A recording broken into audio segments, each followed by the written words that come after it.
حضرت عبداللہ رضی اللہ عنہ سے روایت ہے کہ نبی اکرم صلی اللہ علیہ وآلہ وسلم نے ارشاد فرمایا، بے شک یہ قرآن اللہ تعالیٰ کا دسترخوان ہے، اس کے دسترخوان سے جو کھانا چاہو پسند کر لو۔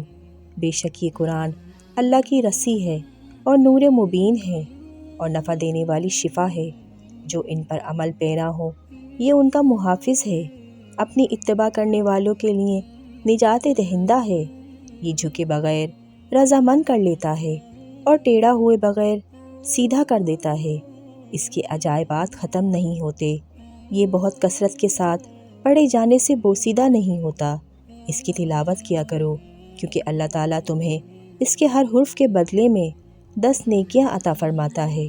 اور میں یہ نہیں کہتا کہ الف لام میم ایک حرف ہے، بلکہ الف الگ، لام الگ اور میم الگ حرف ہے۔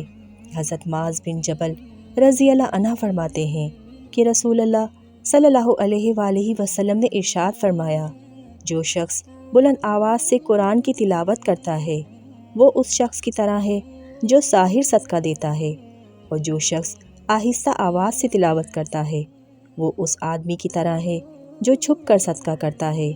حضرت معاویہ رضی اللہ عنہ بیان کرتے ہیں، رسول اللہ صلی اللہ علیہ وآلہ وسلم نے فرمایا، اللہ جس کے ساتھ بھلائی کا ارادہ فرماتا ہے تو اسے دین کے متعلق سمجھ بوجھ عطا فرما دیتا ہے۔